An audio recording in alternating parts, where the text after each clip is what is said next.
All right, welcome everybody to our Thanksgiving edition of the Kidlit Distancing Social. I am Laura Backus, and with me is John Mard, my husband and partner, business partner. And we are the publishers of the Children's Book Insider newsletter, writeforkids.org, and writingblueprints.com. So if it's your first time with us, welcome. And if it's your first time with us and you want to be on our list to hear about everything else we're doing, you can sign up at writeforkids.org/ultimate-cheat sheet, and you will get a free gift from us, an ebook that has 30 years of children's writing knowledge in one book, because this is our 30th anniversary of being in business. So please sign up for that, and then you'll be on our list to hear about all our upcoming social guests. And I actually have some really great people scheduled over the next few weeks, so I'm really excited about that. And if you're not a subscriber to our newsletter, we have a special deal just for our socialites of $5 a month, writeforkids.org/CBI. And you get a monthly newsletter delivered to you by email every month. It averages about 20 pages a month. Starting out way back, it was 6 pages. And then it grew and grew and grew. It includes market information every month, articles on writing and the business of publishing, and also a one special above the slush opportunity with either an editor or an agent, where you get a code to submit to them for a period of time, and you get to jump over the slush pile with your submission, which is awesome. You also get access to our online CBI Clubhouse, which has full of 30 years worth of articles and videos and all kinds of stuff on writing for children. People are saying all kinds of nice things about the newsletter in the chat, but everyone can't see it. But we see them. Thank you. Thank you. Thank you. Oh, Vicky's saying, I want to thank you for your incredible newsletter every month. I'm so happy to be on board. Thank you. Oh, and Steve, it's utterly fantastic. Been a subscriber since 1801. Yes, Steve, you were our very first subscriber. No, about 1995. Yeah, Steve's been with us a long time, and he is a great success story of a CBI subscriber. A lot of you know who Steve Swinburne is. He's written how many books now, Steve? Like 150, something like that. He's done very well for himself. We're very proud. Okay.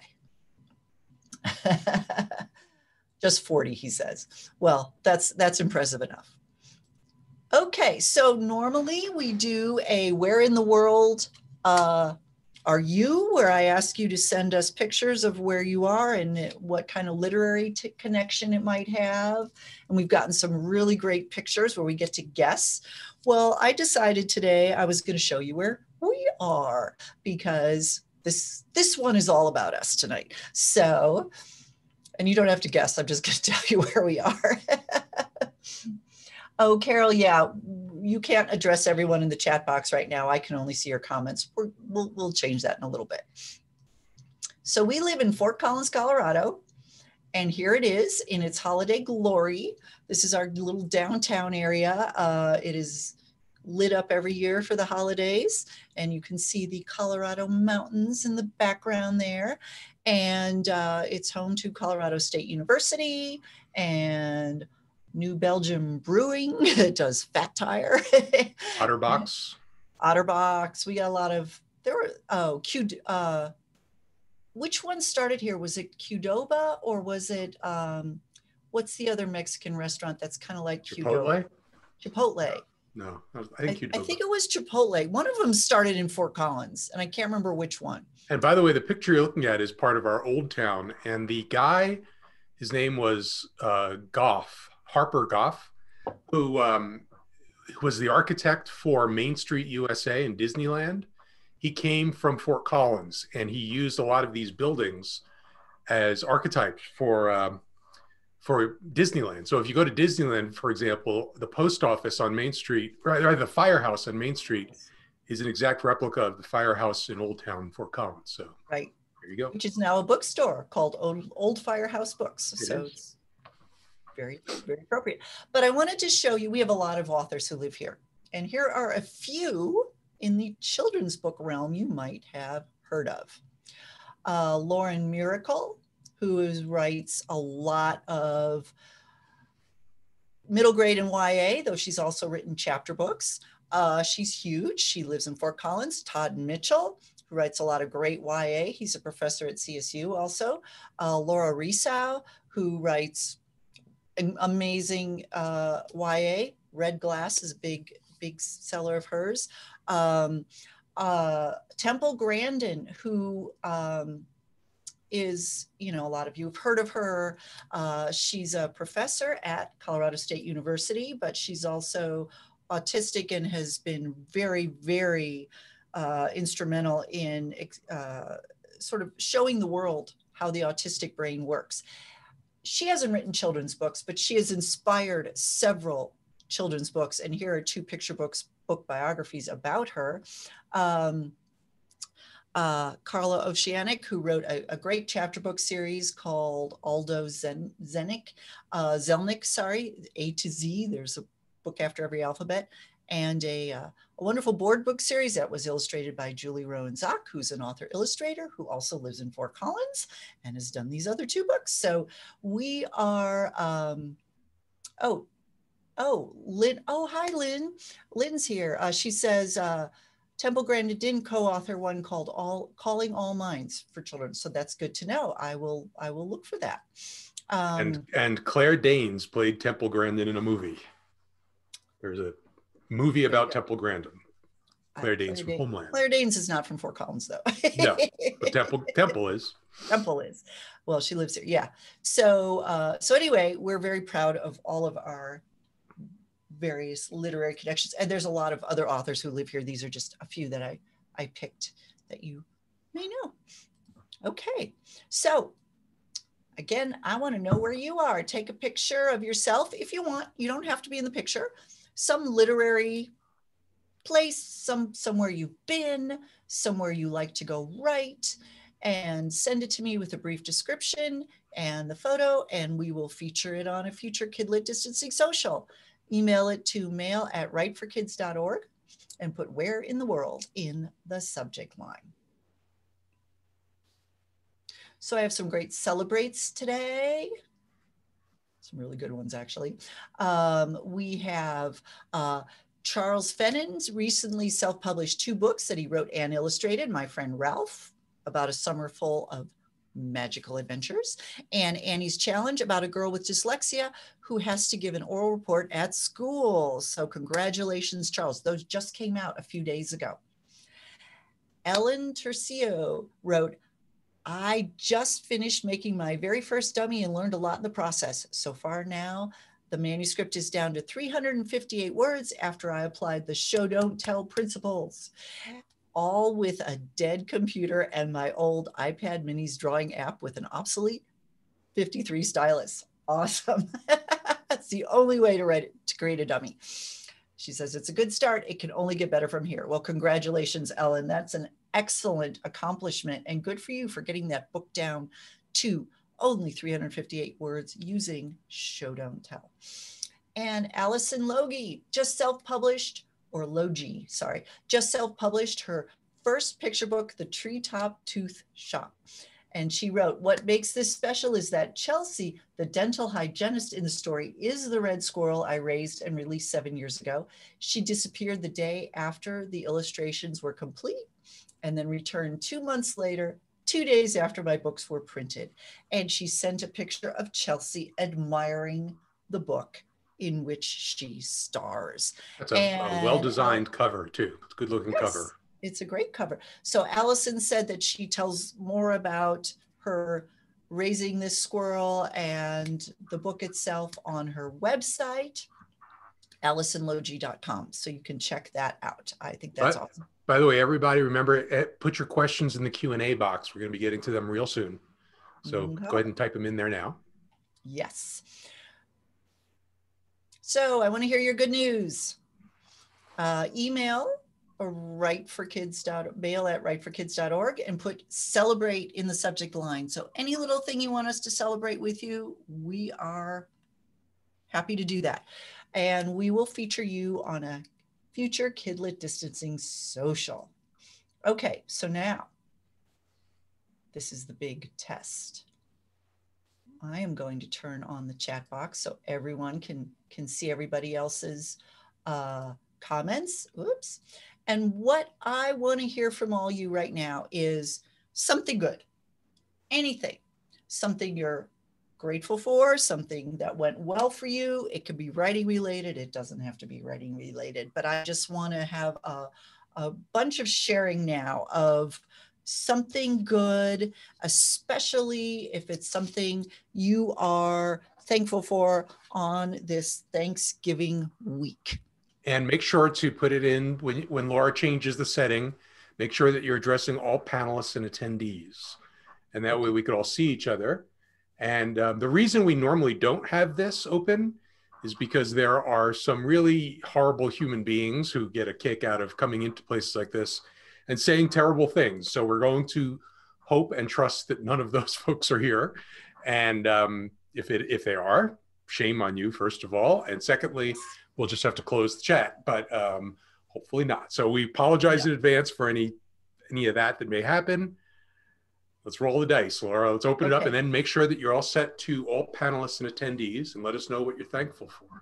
Well, that's what I clicked. So, sorry, I don't see anybody posting, so I don't know if they have. There we go. There we go. It's working. Yay! All right. I'm sorry. I keep doing this on the slides. I'm trying to scroll. So everybody open their chat, so we don't have to necessarily read each of these. I don't want to have to read everything. I want you all to share, because you don't get to share with each other very much on these socials. So I want to see some good news. Alice, we're seeing Alice. She has to, Alice Glynis, you're all set to all panelists, but not all panelists and attendees. So you might want to repost and set it to all panelists and attendees so we can see your. But what she said is, Friday is the 20th anniversary of my becoming a mom. My daughter is from China. Well, that's wonderful. And happy adoption day, I guess, for you and your daughter. Beth is happy. Kathy, same thing. If you want to repost that to all panelists and attendees and tell us about your lovely autumn in Hoboken. Hoboken, by the way, is the birthplace, is it not, Laura, of Children's Book Insider? Yes, it is. I was living in Hoboken when I started Children's Book Insider. That'll be on our Wikipedia page one day. Oh, Kara is grateful for the latest Craft 2.0 bundle. Yeah, that's if you got our email this morning, that info stack bundle, which is always like the most amazing, insane deal. You get thousands of dollars worth of stuff for $49. So that's what Kara is referencing there. And we did give the creative nonfiction picture books course in the bundle this year. So lots of good news here, Sheila. It looks like you got a lot of great things going on. Steve, thank you very much. And I'm grateful to Steve and his family who I've met as well. Kathy had a lovely autumn in Hoboken. Kara, I'm behind here. I'm catching up with what's scrolling. Folks that are watching on replay, I don't think they could see this. So. They're not going to be able to see the chat. I'm sorry, folks who are watching on replay. You're just going to have to show up. Show up so we can share your good news. Well, yay. Thank you all for, thank you, Alice, for being grateful. So Dory's grateful that her 30-year-old dream to write children's books is getting closer thanks to CBI. Well, thank you, Dory. I'm sure you had something to do with it as well. Lynn is a grandmother to twin boys. Oh, awesome. Awesome. Born over the summer. Dory, we're thankful that that we're helping you get closer. Thank you for that. And Marvin made it through another NaNoWriMo. Good for you. And glorious autumn on the East Coast. Yeah, the East Coast, I've been seeing pictures from the East Coast. You guys have had a lovely autumn. All right. So Cyrone, we're glad to hear your husband's doing better. He had been in a motorcycle accident. He's healing, and you're putting your energy into writing. Awesome. Awesome. I'm so happy to hear that. Tim's almost done with NaNoWriMo. Yeah, you got a few more days left, but good for those of you who take on NaNoWriMo and actually complete it. I'm so impressed with that. So impressed. By the way, we are grateful to anybody who takes the time to tell other folks about these socials. You know, we are trying to build a real audience for this because there's a lot of people that need connection, and we only have so much reach. So those of you who take the time to post the replays into Facebook or share with your visitors on your blog or tell people about it, we really appreciate that. Thank you. We're very grateful. Okay, well, I'm going to move on, but you all can keep sharing if you would like with each other. Anne, nice, thank you for your comment. Oh, that's to all panelists.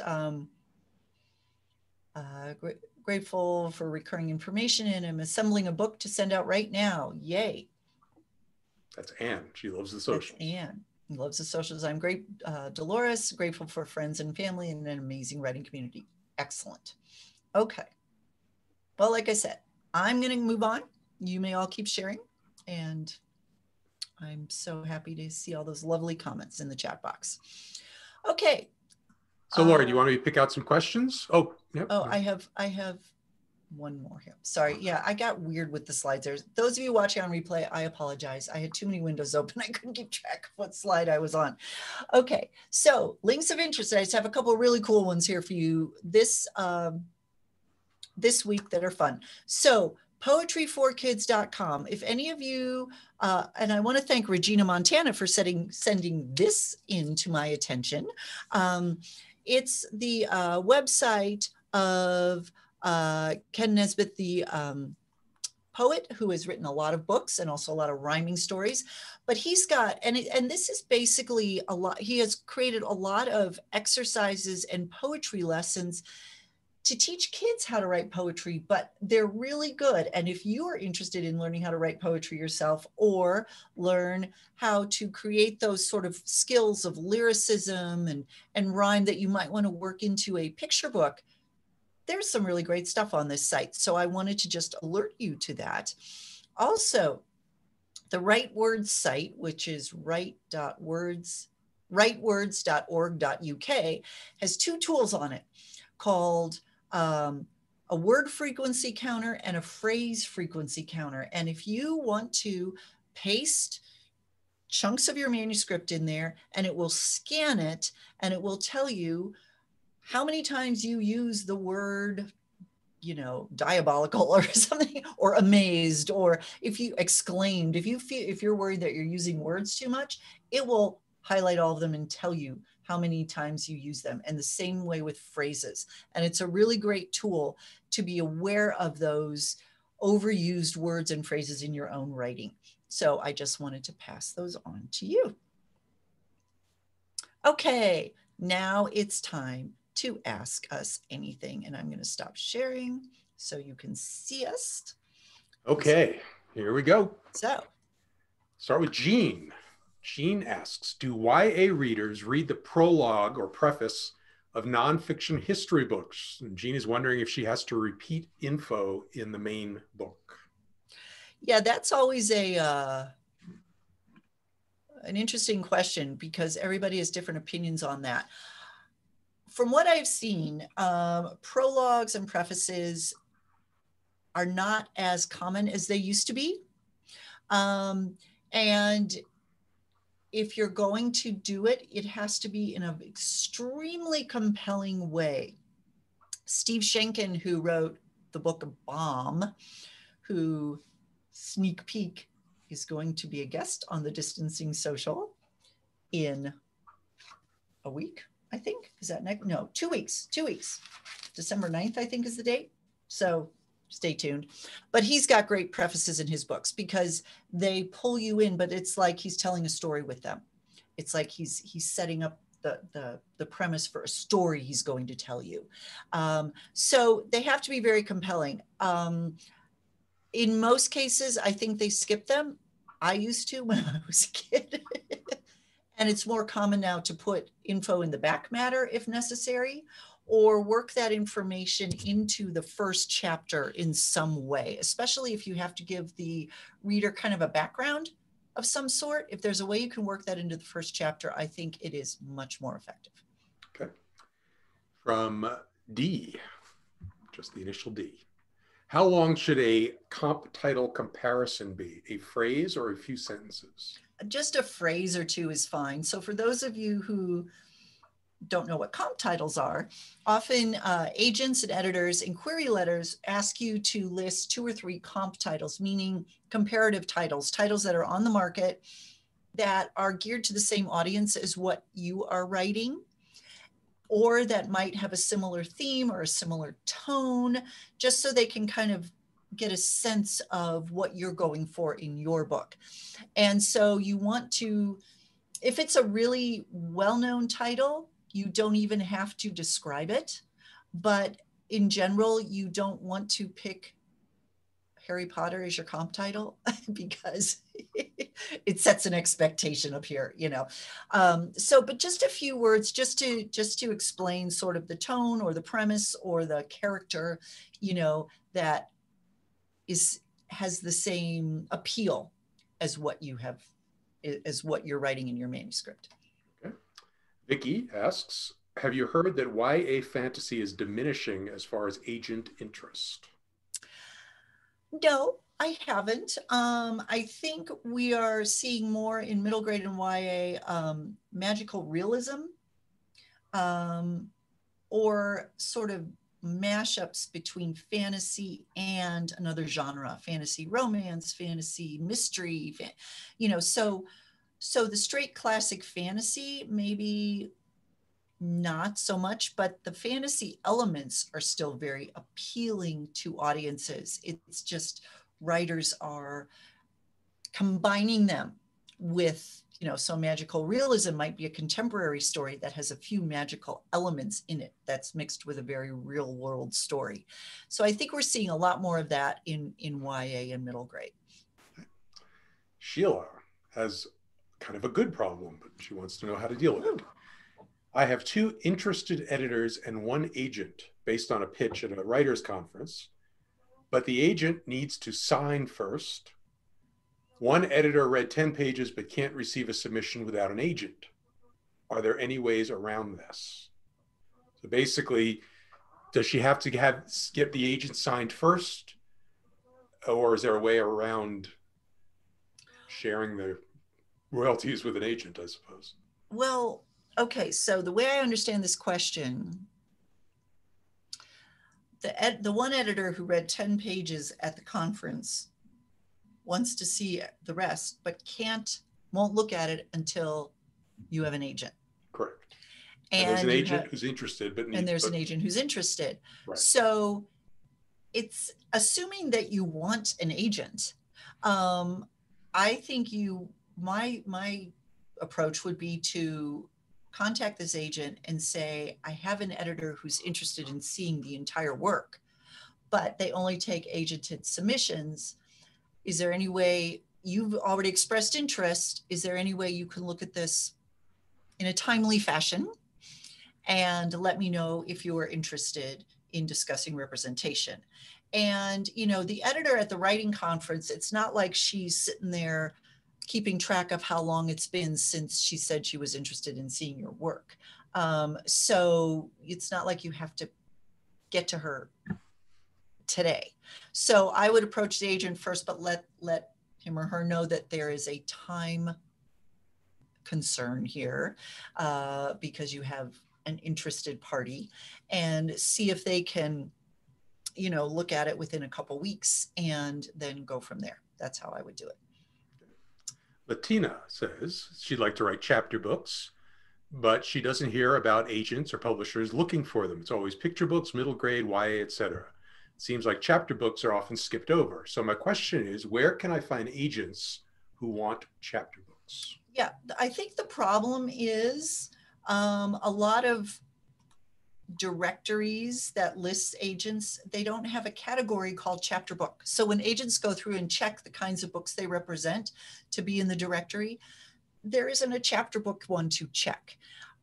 So first, what I would do is look at agents who represent middle grade, and then go to their website and actually look at the books that they have sold and see if any of them look like chapter books or else young middle grade, because the chapter book audience and the young middle grade audience often overlap quite a bit. Also, if your themes and what you're writing about fall within the parameters of what the agent says they're looking for, and they represent middle grade, I would take a shot and send them your chapter books. I think that's a good way to go about it. But you're right, and it is a frustration because a lot of agents don't even think to say chapter books, even though they actually, if a great chapter book or chapter book series came across their desk, they would certainly want to represent it. And more publishers are doing specific chapter book imprints now, like Scholastic, that require agents. So that's how I would go about it: is look at the agents who have sort of the young end of the middle grade and make sure your themes and your topics fit with what they're looking for. Susan asks, what trends do you expect for the next 5 years of children's book publishing? Oh, yes, the crystal ball. That would be awesome, wouldn't it? That's a good question. And you know, what's interesting is with the pandemic, it's changing a lot of stuff. And we don't know a year from now how much of what's happening now is going to stick, or if it's a temporary change. So it's kind of a tough prediction. I think that we are going to see more small specialized publishers popping up. The big publishers have been swallowing each other up for years and years and years since I started in publishing. Now we have the big five. It used to be like the big 12 when I started. And I think that highly illustrated books will continue to be, you know, like graphic novels now are like the hottest category. But the illustrated books will continue, I think, to be very, very popular for all ages. As far as trends in writing, you know, right now, nonfiction is really, really making a big mark in publishing for all age groups. And I think that's going to be something that's going to be around quite a bit. Own voices is huge, and sort of the diversity in publishing and getting more diverse authors and that sort of thing is something that will continue to be important. I have no idea after that. Keep an eye on pop culture and stuff that's happening in the news. Very often those what's in the sort of collective consciousness of the culture filters into books, whether it's issues that are happening in the world that are then filter into themes of children's books, that kind of thing. I imagine in 5 years, we will have formats of books that haven't even been invented yet. So it's just a matter of, but the most important thing is that you always just create something that you love, that you are passionate about. We always say, don't worry about trends. Trends come and go. If you love a story, if you love a character, if you love a topic and you want to write about it, that's what you need to do. And don't worry about what's going on around out here, because this is all going to keep changing.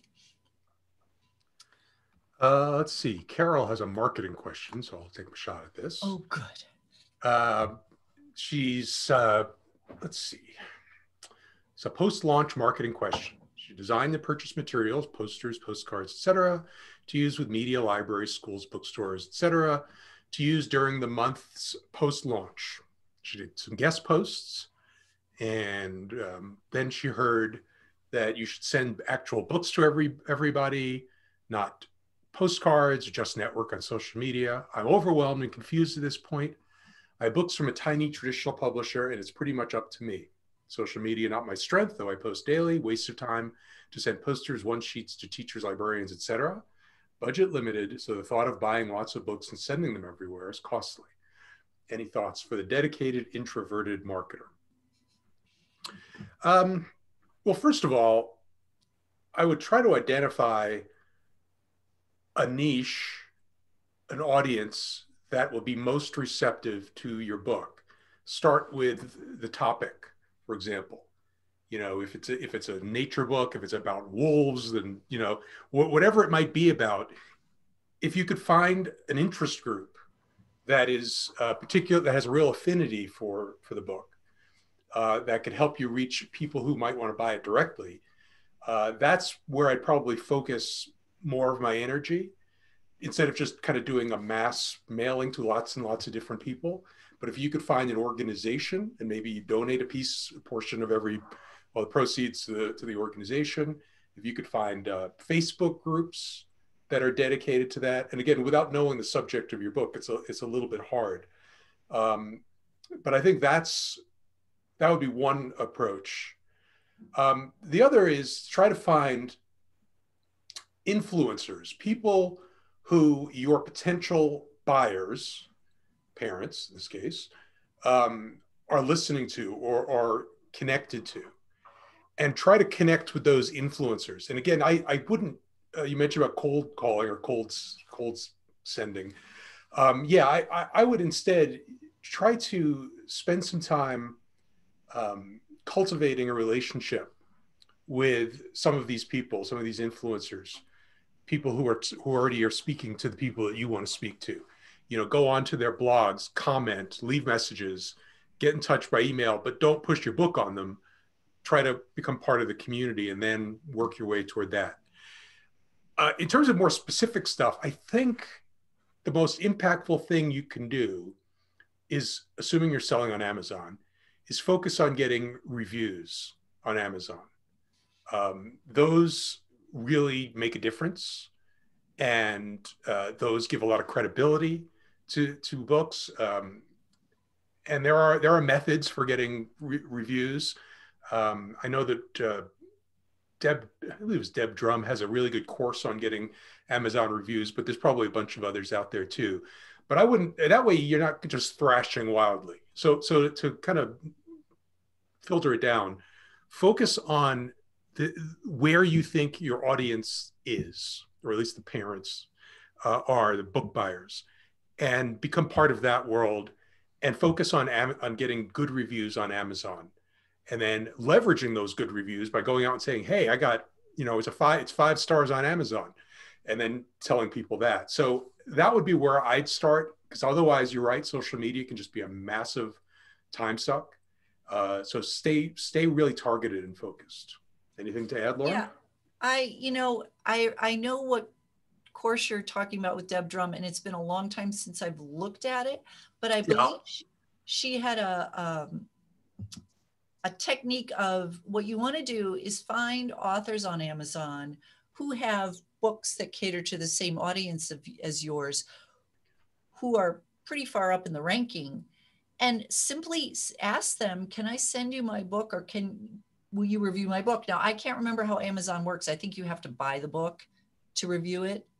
I can't remember how it works. Well, but what you can do is make the book, is put up a free version of the book on Kindle. Yeah. And then if they download that, they would be considered a buyer. Yeah. That, by the way, is another way that a lot of people get tons of reviews, is by putting the book up on Kindle for free as part of the Kindle Unlimited. And then lots of people are connecting it, and then you can ask those folks for reviews. So it's a great way to build up reviews. And you can put it up for free for just a small amount of time. It's not going to be up there forever for free. So it's something you'd have to ask your publisher if you could do, if there is an ebook version. Okay. But just asking people who are fairly high profile to review your book is something that is a great strategy, and often they will. So, and then the one sheet I know is good for people who are actually going to buy the books, like bookstore owners and librarians, and they do appreciate those. I'll just say this generally for marketing is, if you really want someone to help you, you need to help them first. Mm-hmm. You know, a lot of times we get emails that are like, hey, here's my book. Can you help me spread the word? And no, I don't know who you are. It's not my job. But if somebody contacts us and, you know, tells us, first of all, butters us up a little bit, and then does something nice for us, like, hey, I'm sending you 5 links of things you should really know, or, you know, in the last issue of the newsletter you said X, Y, and Z, here's some more stuff. Make our jobs a little bit easier, and then you can start asking for favors. But don't lead with the favor. That's right. Just happens all the time. It's not great. Yeah. Janelle says, critique feedback for my picture book manuscript was, quote, the voice of the narrator seems impersonal.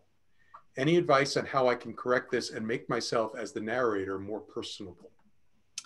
You know, that is just a matter of practice, developing that voice. And the narrator voice, there's a lot of decisions that go into it, point of view, tense, the tone you want the story to have. Is it going to be funny? Is it going to be sort of an emotional story, very sort of intimate?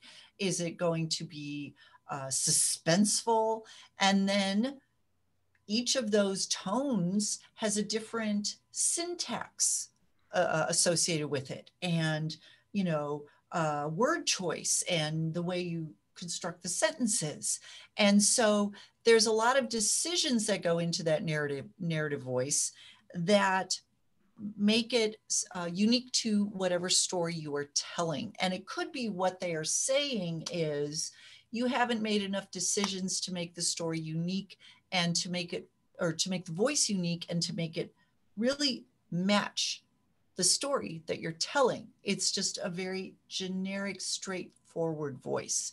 So it's really a matter of practice. And what I often recommend people do is take a story that you love, a published book, and you're just doing this for yourself, type out the text and then change it. So if a story is written in a very sort of serious way, make it funny, and see how you can add a humorous voice to what's already there. So you're not worried about creating a plot or characters, you're just working on the voice.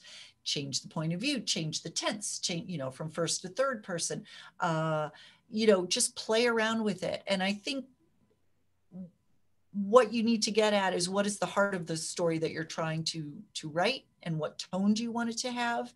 And then you're going to work with those word choices and phrasings and syntax to convey all of that in the narrative voice. Kara asks, do you recommend authors have LinkedIn profiles? Well, you know, it can't hurt, but one particular use for it would be kind of piggybacking off of what I was just saying, which is, if you really think that there's a particular community that you want to reach into, where there's a lot of potential for your book, people with an affinity towards something specific as it relates to your book, that's what I would use LinkedIn for. I would use it not sort of as a generic author page. I would use it to become part of a community which would provide potential buyers. Susan asks, do you think the strong trend for biographies will continue for picture book and middle grade markets? I do. I think biographies are so hot because they could be used in so many different ways in schools, and also a lot of biographies are written in such a compelling way now. It's like reading a really great adventure story or spy story or something, but it's true. It's about a real person. So I think it will continue. I think that what I'm seeing a lot more of is biographies of less famous people. So people who did something really interesting that nobody knows about, you know, or somebody who invented something really cool that kids use every day, but they don't know that the story of the person who invented this thing. So it's those kind of interesting untold stories, I think, that publishers are really looking for now in biographies. And I can only imagine how many untold stories there will be to tell from 2020 alone. Oh my God, yeah. This period in history, I think, is going to generate a tremendous amount of books, Yes. from big overall things to individual stories of nurses or teachers or people that do, you know, doing remarkable things now. Mm-hmm. Okay, Julia asks, is it okay to submit to two imprints at the same publishing house at the same time? I would say no, because you're essentially asking the editors to compete against each other and they work for the same publisher. So I would submit to one. If they say no, look on their submission guidelines. Some publishers say a no for one imprint is a no for everyone because editors actually pass stuff back and forth. Others don't have that policy on their submission guidelines, so then you can go ahead and submit to another imprint at the same publisher. Cyrone, I hope I got that right, has co-authored a book which has approximately 21,600 words. We've been told that it fits the middle grade category, but on the early middle grade side. Yet, when sending in queries, we don't have much success. Is there a different category that you should be looking at? Well, it depends how old your protagonist is. If your protagonist is younger than about 10, it might be considered more of a chapter book story, but that's pretty long for a chapter book. So it could be that you're kind of right in the middle of two categories, but I hate to give you even that strict of a guideline because everything depends on the story, what happens in the story. So yeah, there is a young middle grade, sort of from 8 to 10, 8 to 11. And that 20,000, 21,000 words is pretty much, yeah, that's kind of in the ballpark. So it could be that you just haven't found the right place, a publisher yet, or maybe there's other things going on with your story that need to be looked at as far as is the character right for that age group? Are they too young? Are they going through things that are more chapter book problems than middle grade problems? And those are kind of questions you might need to start asking yourself if you keep getting rejection letters. By the way, for folks who've just wandered in, if you want a question answered, put it in the Q&A box. We've got a bunch, so we're going to have to kind of go lightning round here, Laura. I know I like to talk, so I'm sorry. Well, that's okay. Okay, Shirley, when pitching a magazine article, is the cover letter the same as that for a book? And would you name any of the books that you've written, since Shirley has not written any articles before? Yeah, so it's basically a query letter, just like with a book query. With the magazine article, you probably haven't written the article yet, but you're telling the topic you want to write about, the approach you're going to take, how long you think it's going to be. If you have any people who have agreed to do interviews, you can list those, that you've already lined up interviewees. And then, yeah, if you've written books, I would mention it at the end just to show that you have writing experience. I think that's fine. But it's basically a query letter saying, I would like to write this article for you. Here's what it's going to be about and the scope, and here's my sources that I've already got lined up. Deborah is asking about picture book graphic novels. Woohoo. How many pages would there be? How many words? I think page-wise, you're probably still looking at, if it's for the actual picture book age, that sort of 4 to 8-year-old, you're probably still looking at 32 to 40 pages, just like a regular picture book. And then word-wise, I think probably again,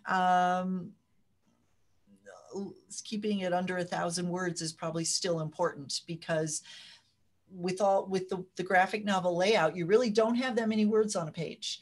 It's mostly going to be dialogue. So, 1,000 words of dialogue is a lot in 32 to 40 pages. I seem to be getting, this is anonymous, I seem to be getting conflicting advice about the importance of comp titles in query letters. Are they necessary? If an agent or editor asks for them in their guidelines, you send comp titles. If they don't worry about it. That's my rule of thumb. Not everybody wants them. So just if they ask, you provide a couple. Kara asks, what do you think are the best marketing, what is the best marketing platform for new authors? It's the one that you enjoy using and will actually do. Mm-hmm. That's really it. If you enjoy Twitter, then you'll do great on Twitter. If you don't, then you're going to not do anything on Twitter. So I would say you could market with anything. You can go on Pinterest, you can do Instagram, you could do TikTok, you could do all kinds of stuff, but do something that you enjoy, because you're going to need to engage it to make it work. And if you don't enjoy any of those social media platforms, then just focus on a different way. Focus on putting together a really good blog and sharing your writing that way. Focus instead maybe on just being a constant presence in blog comments sections from other authors and other people. But yeah, just design it around what you like to do. There is no one best platform. The platform that you enjoy using is the one that's going to work best for you. Why aren't agents and publishers on the same page? You want me to have an answer to that when asking for query and manuscripts? Yeah, I know. I mean, and I imagine this is an anonymous question here. I imagine what you're saying is why do some people ask for one thing and some people ask for another thing, or they're not all asked? I'm not quite sure what the question is, but I understand your frustration in general. And, you know, I don't have a good answer for you. You just got to send them what they ask for. I mean, yeah, there's no one way of doing it. So everybody's There's no one way of doing it. Yeah. And some publishers take directly from writers, some require agents. And that's because they get so many submissions. They just finally had to say, we need someone to kind of be a gatekeeper before we even see the stuff.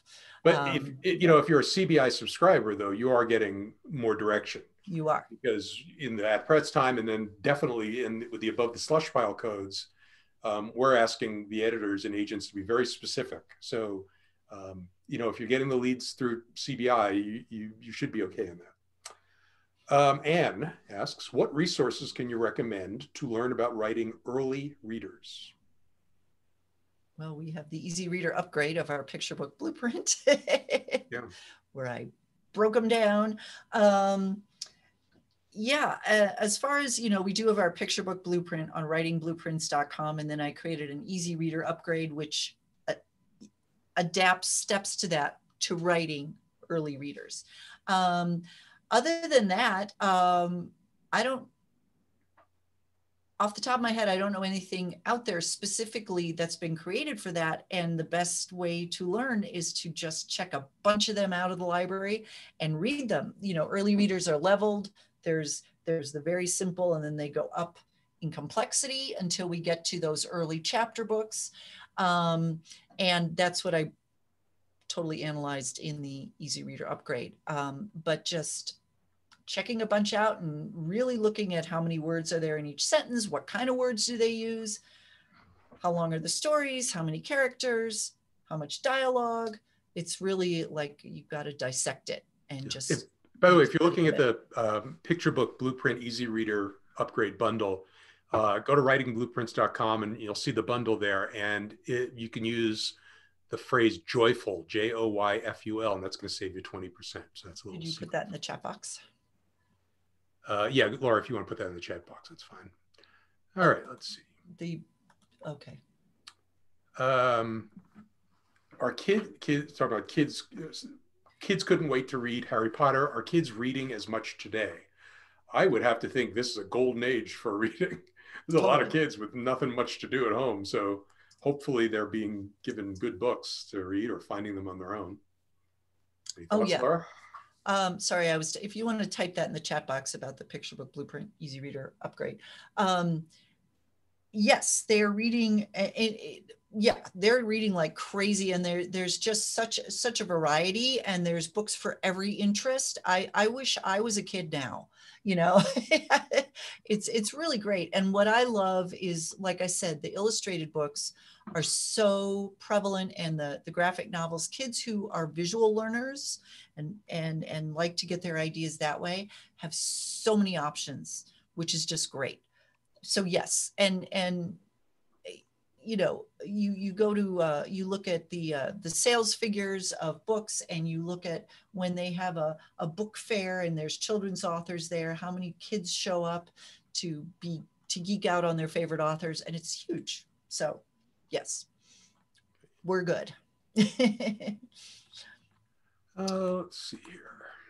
So I'll get this next one. Does a person who writes for young children, younger than 10, need an agent? So you're saying if you're writing picture books and maybe easy readers, it depends on where you want to submit. If you want to be published by one of the big commercial publishers like Scholastic, Random House, HarperCollins, they all take agents. You can't submit to them without an agent in most cases, except for special brief opportunities they might have.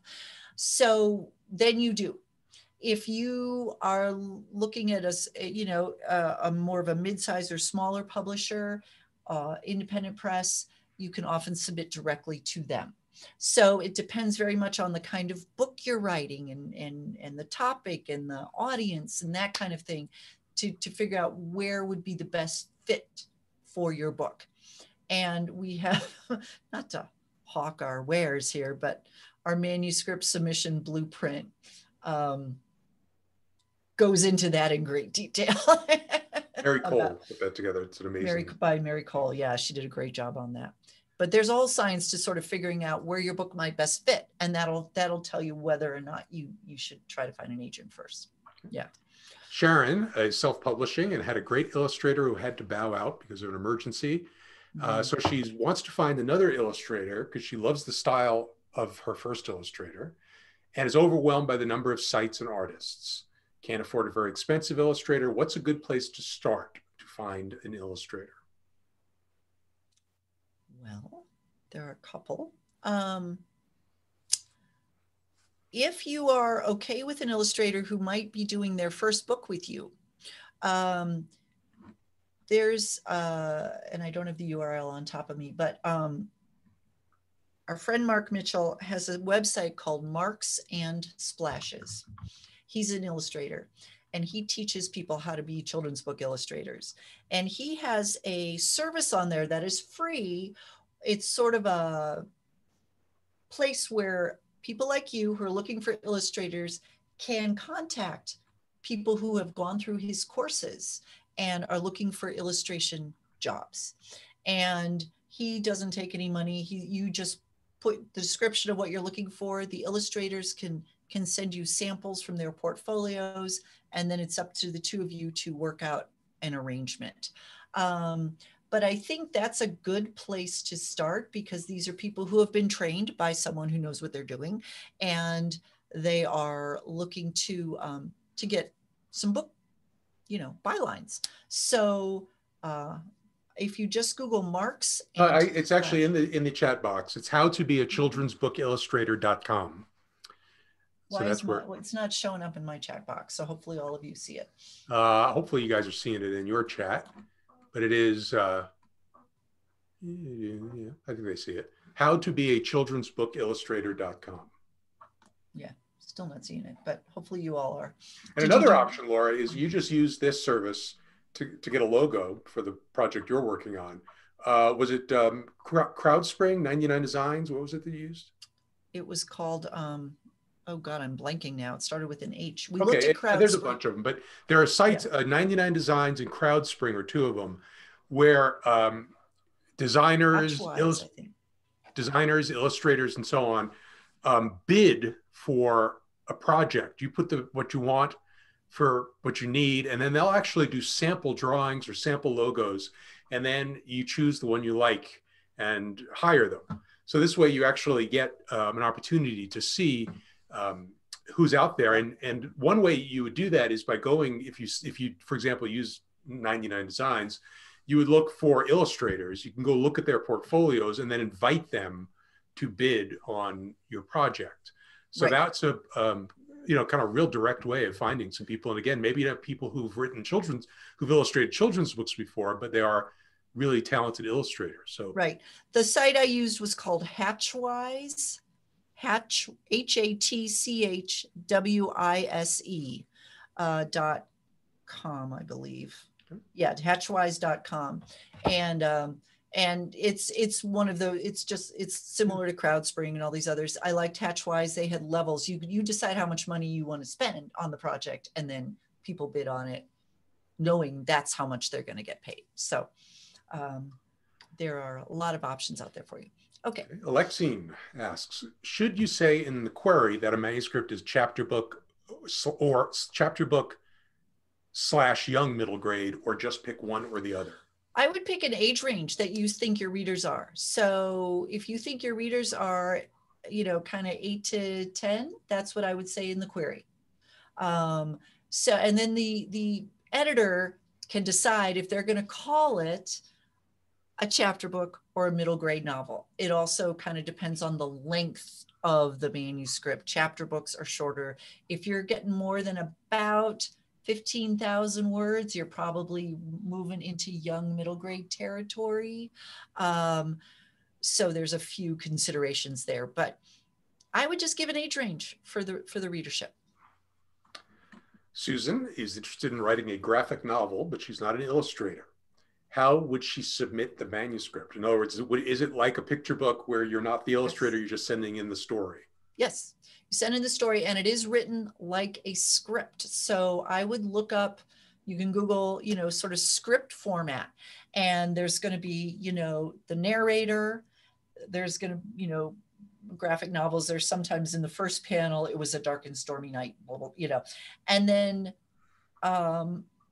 there might be a few illustration notes because, we have to sort of visualize what's going to happen, and then the dialogue. So I would look up how scripts are written, and that's pretty much how you're going to write it.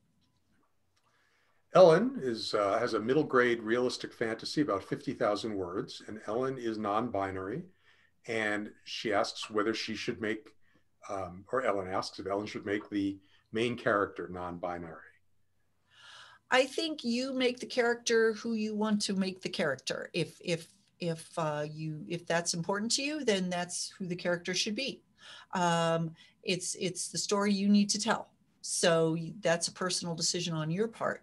As far as getting it published, Children's Writers and Illustrators Market is a good resource. It's from Writer's Digest. Our manuscript submission blueprint is really important as far as figuring out, there's 150, 200 places you could submit this book. So how do you figure out your top 10? And so that's what the manuscript submission blueprint really helps you do, and how to research the publishers and make sure you're sending it to the right place or agents.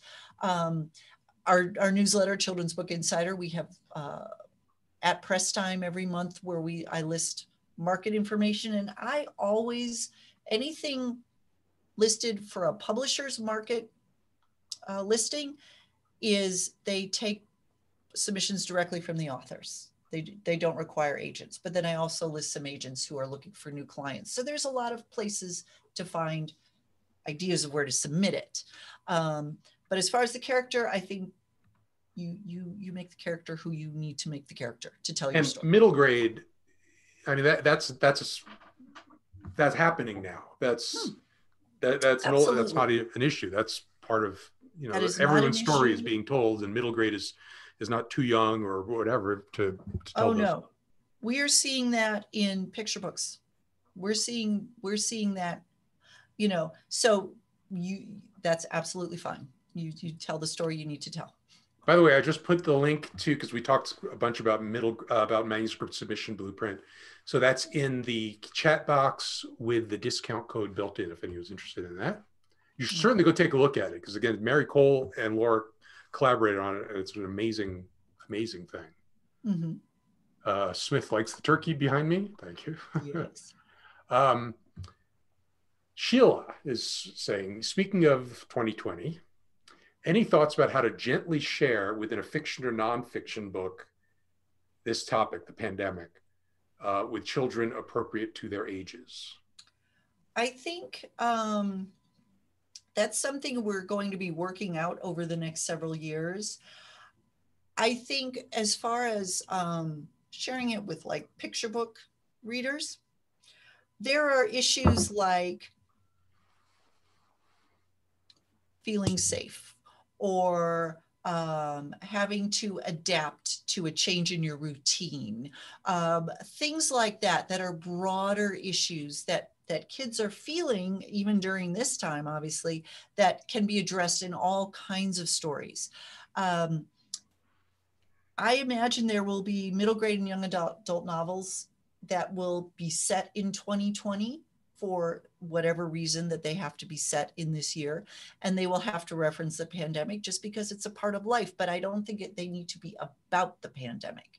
It can just be part of the setting in the world in which your characters are existing during this period of time. And then as far as nonfiction, again, that's I think we will have books that talk about what is a pandemic, what is, you know, for all these ages, and I think they'll be important. So that's something everybody's going to be figuring out. But there are ways to address it that don't have to be directly just, we're going to write about the pandemic. It can be worked in a lot of different ways. And you can talk about just individuals within it who've done interesting things.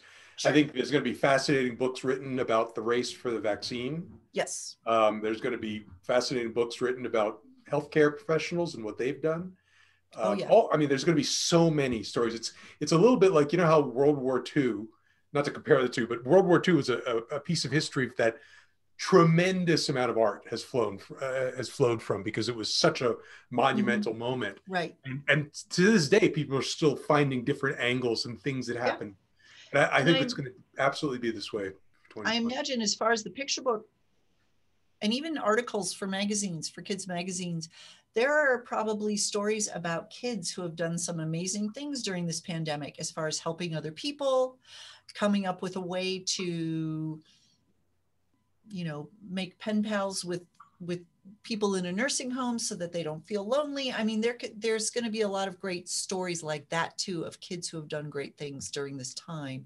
And there will be places to tell those stories. Right. But it might that might be a little bit of a buffer time before people even want to talk about this. I think there will. You know, normalcy might have to return, and then we can look back on this and go, man, that was crazy. Smith asks, how often are picture books made into movies, like the Polar Express?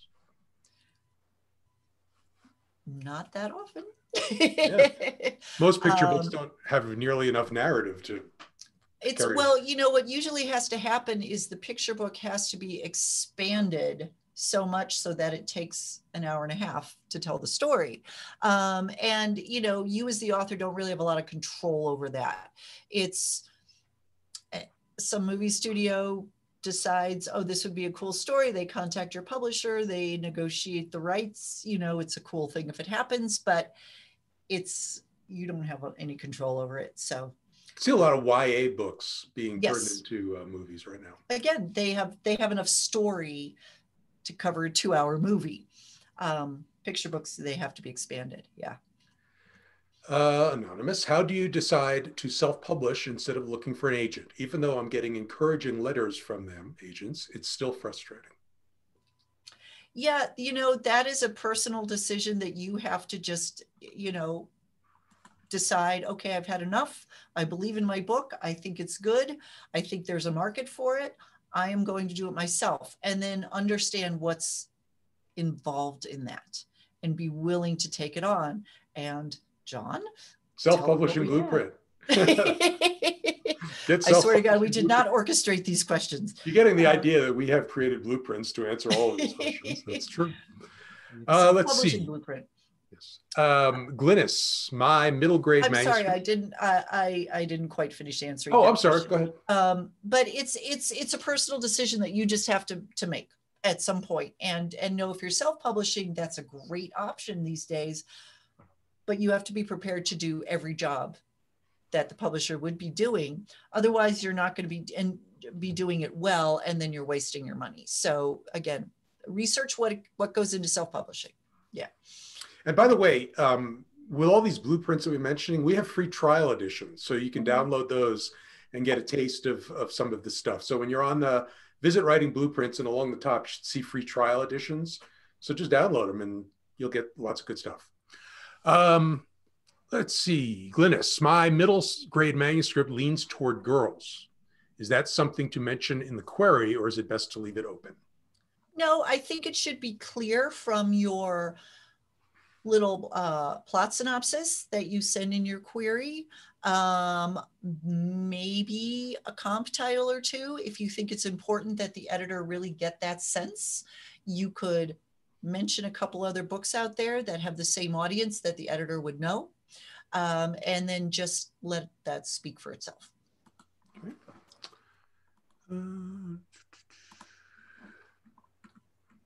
Mary asks, have you heard anything good or bad about Kinderling.com? It's a German site that lists illustrators of children's books and how much they charge. Kinderling. Kinderling, thank you for asking that. I totally forgot about that site. It's a fairly new site. I have been in touch with the creator of Kinderling several times. He has answered every one of my questions. I think from what I've seen, it's a really good site and service. And he's also building out a portion of it where they are having like sample contracts that you can download so you see what a contract should look like with an Illustrator. So, John, you want to type that in? Well, actually, I'm looking at something else right now if you want to. Okay. So I'm going to put, it's Kinderling, KINDRLING.com. And if you're an illustrator, you can put your work up there. If you're as an author looking for an illustrator, it's a place where you can go look. And they focus just on children's book illustrators. Thank you for reminding me of that. So I think it's worth checking out. I have not heard anything bad about them. Okay. Let's see. Oh, I have one down. Just let me do this one. Carol, I already have Picture Book Blueprint. Is there an add-on for young readers, for easy readers? And the answer is in the chat box. Yes, that's the link directly. You can just get the upgrade. And that way you can use your existing Picture Book Blueprint to also write easy readers. Thank you. Okay. For Anonymous, for Picture Book manuscripts, how many other completed and polished manuscripts should you have ready before submitting the first one? So if you're submitting to an agent, you want to have 2 or 3 other manuscripts that are pretty much ready to go before you submit. You want to take the one that you feel is the best fit for this agent, that really showcases you in the best way. That's what you lead with. But if they're interested in representing you, they're going to say, what else do you have? And so you want to have 2 or 3 other manuscripts to be able to show them. When you're submitting to an editor, you can just have one. Okay. Agents are looking to represent you for your career. So they want to know that you have more than one book in you. Whereas an editor is really just looking at one manuscript at a time. So just have that one polished one if you're submitting straight to editors. Last call for questions, by the way. So, because we have about 10 minutes or so. So put them in the chat, put them in the Q&A, because we're getting toward, I have 2 questions left here. So if you have questions, this would be the time. And these are both from Melva. I'm glad Melva found us. Melva's emailed us saying, where were we on Thursday nights? We're on Tuesday nights now, because everything else is on Thursday nights. Now watch everybody move to Tuesday night, right? Okay, first one. Have we heard of SIFLA, the Sci-Fi Fantasy Authors Organization that's been reporting about Disney refusing to pay authors for royalties? I've just, that's kind of been on my radar, but I haven't investigated into that too much. I think that if you're interested in that, I would just Google it. I'm sure there's been articles in like Publishers Weekly and stuff. There have been a couple things like this coming up lately with a few publishers. And I think a lot of it is pandemic related. Also, this is my personal soapbox, Audible, the Amazon audiobook program. They have a premium membership, which now allows you to return audiobooks that you have not finished and exchange audiobooks that you have finished for new ones. And they take that money off of the author's royalty statements. So, and there being lots of the Authors Guild and everything is really going after them for this. So I hopefully won't happen much longer. But personally, I just think it's wrong. So I just want to put that out there. The Disney thing was related to them, I think, buying an imprint, and then essentially, because they had their lawyers, and Disney has good lawyers, went through it and basically found various loopholes that said they didn't have to pay royalty. They'd have to honor the previous agreements. Yeah, so yeah, the Writers Guild, I'm sure, is all over that. Yeah. It's that's going to be interesting. One more question from Melva, and then I have a couple more after that from other folks. Okay. Melva's having problems finding comp titles. Comp titles talk tonight. Comp titles to fit her manuscript. Do you have additional insights on how to find the right ones? I would use keywords in Amazon. And, in Amazon, you can search if you go under books, and then there down the side of the screen on the right side, there's categories, and you can pick like age group. You could do children's, and then you could pick an age group. Then you could type in keywords. And I would do that and click it to, best reviewed, most, favorable reviews, whatever that category is that you can choose, and see what comes up, and see if anything in there is you want to get traditionally published, fairly high profile books, but that'll help you start to narrow it down. If you find one book that you feel, yes, this is really on the money, then look at Amazon, and they have that feature. Readers who have looked at this have also looked at blah, blah, blah, blah, blah. And that's going to kind of give you a sense of the same readers have also looked at these other books, and then check them out. So you got to do a little investigating, but keyword searches are, we can all hate Amazon for some things, but they have a use for other things. Goodreads would be another resource. Goodreads is also another good resource where you can, anything where the readers have reviewed stuff helps with keyword searches, because, and then again, read the reviews that readers have put in there and see if it really is hitting the audience you want and the tone that you want. D asks, does the have multiple works ready concept apply to middle grade novels? No, we're really talking picture books here, and we're really talking with agents. Okay. Now, I think you should have at least a couple good ideas, and maybe some stuff you're starting with an agent with older books, but you don't have to have 3 novels complete before you submit to an agent.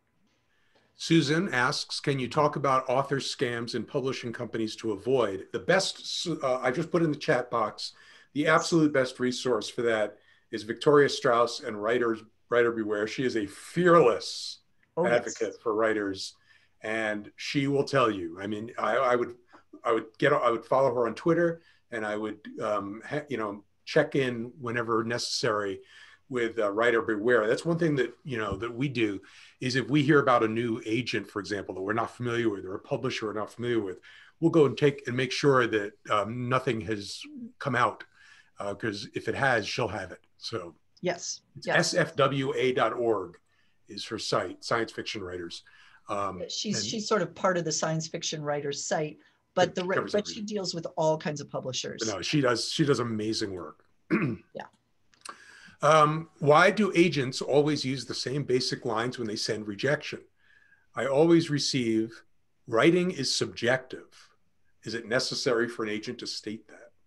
Well, they're trying to say something that's not going to hurt your feelings, and they use the basic lines because it's a form rejection letter is what you're getting. So they need something that's going to apply to everybody.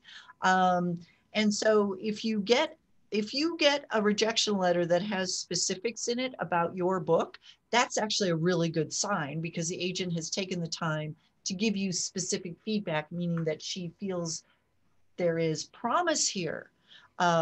So take that very, very seriously. But it's just a form rejection, because they don't want to, or they don't have the time to answer everyone. They're getting hundreds of submissions maybe. Yeah. This, I believe, is the last question. We've made it through. Julia asks, if an editor says you could submit to them after a conference or a webinar, is it assumed that they only want you to submit once? And she's talking about picture books. Yes, I think you submit one work, what you feel is your best work, and very much honor whatever deadlines they have. And the same goes true for our above the slush codes, please.